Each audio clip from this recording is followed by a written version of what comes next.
think it was yesterday, maybe 2 days ago, I went to go see A Beautiful Day in the Neighborhood, the Mr. Rogers movie, with my uncle, my parents, and a young family that my uncle met in church. I'd never met them before. It was a young couple in their mid to late 30s and their young son. And the seven of us went to see the movie, and I never really watched Mr. Rogers as a child. Of course, after the movie, my mom connected very much with the movie, and I did as well. And she was lamenting on the fact that she would turn on Sesame Street instead of Mr. Rogers when I was a child, because she thinks I would have really connected with it, and I did. One of the woman that I went with explained to me after the movie how much she connected with Mr. Rogers and how he was a positive male figure in her life.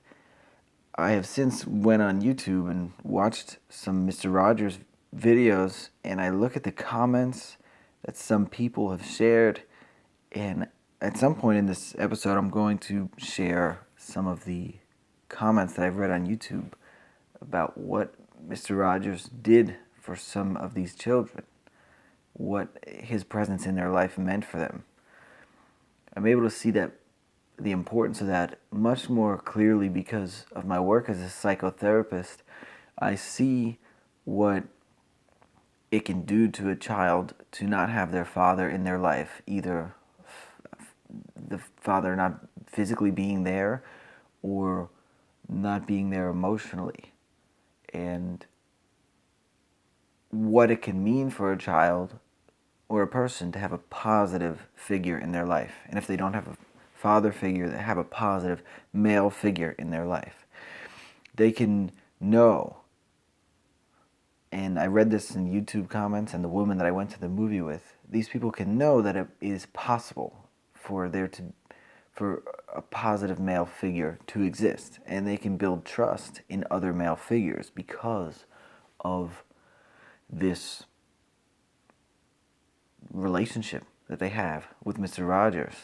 I think psychologically speaking, you can say, if you're familiar with object relations theories, it's a pretty deep psychological theory, but you can say that he was their primary object. In other words, he gave them the ability to build a relationship with a positive male figure so that they can build relationships with other male figures in their life and trust in that. Something I realized in watching the movie as well, something that I thought, is that Mr. Rogers was really very mindful, and he wasn't calling it mindfulness, but he showed a great presence of being where he was. There was one scene in the movie where the whole, the lights, the sound, the director, they were all waiting to shoot, and they were 20, 30, 40 minutes behind schedule, and Mr. Rogers was just on one knee at eye level with a 4 or 5-year-old child, speaking to him very quietly and calmly. No regard for the fact that the show was 30, 40 minutes behind schedule, but he was there with that child. And that's being mindful, being present and aware. He also he talks a lot about encouraging wonder and reflection and showing children or people in general how to understand what is happening in them emotionally and how to channel that in a positive way. And it just connected so much with these episodes I've been doing lately on how to process emotions. How to Process Emotions Part 2.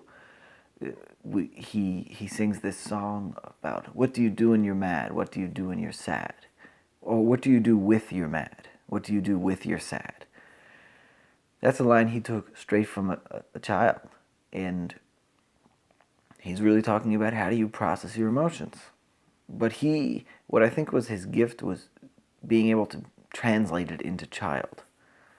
And that's something I'm working on myself. But I had never really thought of me being able to do that. I speak more to adults, but after watching this movie, I think it may be simpler than I thought.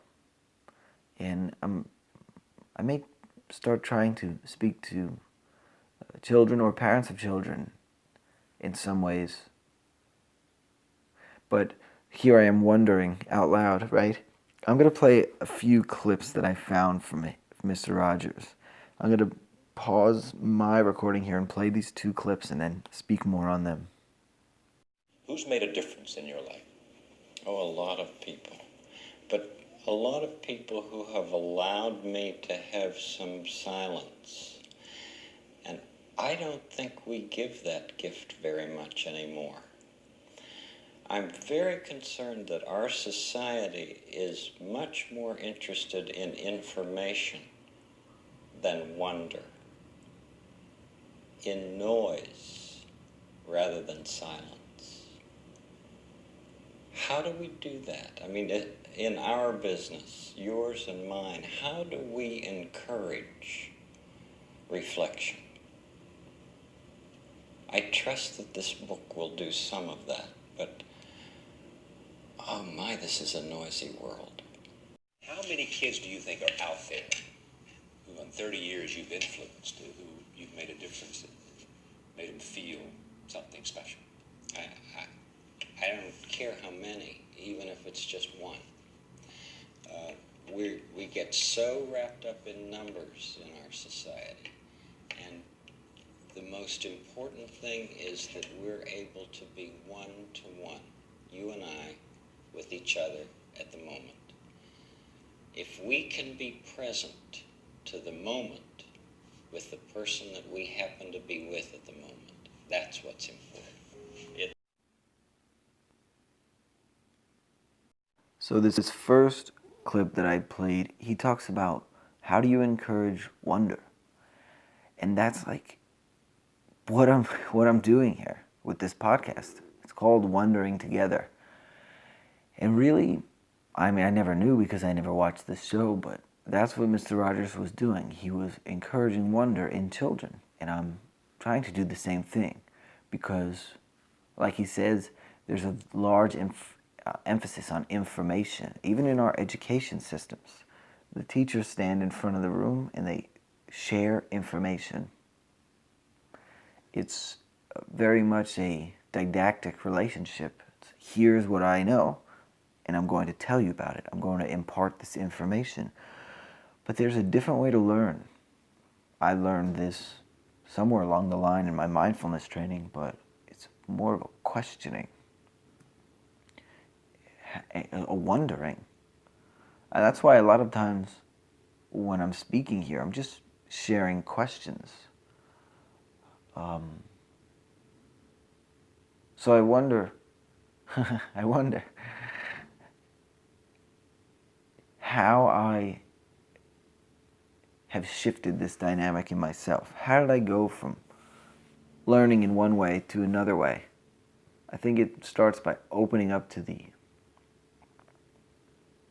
understanding that a lot of the way in which we learn is taught to us in a here's information, here's a book, read this book, learn more about it. And that's a great way to learn. But there's also another way to learn, which is to sit down and ask yourself a question, to give yourself this silence, to give another person silence, to ask a question out loud, and to allow for there to be space for you and another person to reflect. Maybe it could be as simple as, what do I want? What do I need? And then giving space, seeing what comes up. Or asking another person that you care about or that you love, what do you want? What are your needs? And giving them space to reflect. Or, what am I feeling right now? What is here that needs to be processed. And then giving space, giving silence to yourself, or asking another person that you care about, that you love, maybe a person that there feels there's a distance between you and them emotionally. Asking them, what's here for you? What are you feeling? Where have you been at lately in your heart, in your mind, and giving space? This is one way I know how to wonder. He also talks about, in that second clip there, about being present with another person, and how all that matters is that presence of that one-on-one in the moment, that you are there, that you are listening, you are present with that other person. He's talking about being mindfully aware, being mindful and present with another person. It's a lot of times people ask me, what do you do as a therapist? Do you give advice? What is it that how do you help people? And a large part of what I do is having an understanding of how to be silent, how to not fill the room with my own stuff, with my own thoughts, my own opinions, how to not give advice. Because people don't always want advice. Sometimes people just want a space in which they can feel. And it sounds simple, but it's not easy to recognize what's going on within yourself and to not fill up the room with that. I mean, I'm talking about a therapeutic relationship which is more one-sided than maybe a romantic relationship. But it's being aware of these questions that I asked before. What am I feeling right now? What's here for me right now? And maybe sometimes there's anger for me in this session, and I can label that with presence and then channel that. When I say channel, I mean instead of being angry with the person, I can empathize. Maybe I'm angry, and maybe at some points they speak of anger, and we can connect on that level, on that fundamental level. So what do you do with your mad? I can use it to connect with another person because I understand anger, and I'm sure this person has felt anger as well. So on the level of the primary emotion of anger, I can connect with another person. So that's what I can do with the mad, with the anger. If it's in a personal relationship, I can communicate it. I'm feeling angry because of this. What do you do with your mad? I feel in this way, Mr. Rogers talks a lot about emotions and what children can do with their emotions. How do they process them in a healthy way? I was speaking to a client the other day, and they are an engineer, and they talk about how energy cannot be destroyed. It can only be transferred or converted. And I think of human emotions in the same way. When he asks, what do you do with your mad? I think he means this energy is here, and something is going to happen with it. And if we don't pay some attention to it, something bad might happen. But if we are aware, we might have more of a choice. If we stop and think and choose, something good might happen with it. To continue the analogy of energy, it cannot be destroyed, only transferred or converted. Human emotions are energy. We have this energy in us, and it can't be destroyed. It can't just go away. It has to go in some direction, just like any energy. So how do we start to channel this energy and use it for good? It's like this same client was telling me about a way in which we can take wastelands, garbage dumps, and use some, I don't remember the technology exactly, but to use some sort of advanced engineering technology to extract the carbon from this garbage to power plants that create clean water. It's like energy is there. There's tremendous energy, and how do we use it for good? Same thing with our emotions. The emotions in us, anger, could be a very powerful emotion. And if we can learn how to channel it, put it through its own carbon filter, so to speak, and use it for good, then the potential is endless. I mean, I found within myself the same anxieties and angers that used to be crippling and get in the way. Through exploration and wonder, I've been able to channel them into positive things. Channel them into this podcast, my private practice, my work as a mindfulness teacher, my connections with clients and family, friends. So a lot of this came up in watching that movie, and I do recommend watching the movie. I mean, it was very deep. I thought it was, well, I didn't know what to think, but I didn't understand how deep Mr. Rogers' presence was until I watched the movie. So just to end the episode, I'll end the episode here, but I want to read some quotes from some people that I read on YouTube. I'm going to pause the audio here and go into the room with the computer, but I want to read these quotes just to show how much of an impact Mr. Rogers really had. So I'm just going to read some quotes that I found on some different YouTube channels about Mr. Rogers. One says, "I was unaware of the profound effect Mr. Rogers had on me at the time, but looking back, I do not believe I would have made it to adulthood, or even resembling what we consider to be normal. At 51, I'm finally processing the events of my childhood and the baggage those events created. Mr. Rogers was a life preserver for me during a time when I was emotionally drowning, and he helped me keep my head above water. I'm eternally grateful for his wisdom, love, and understanding." Another person says,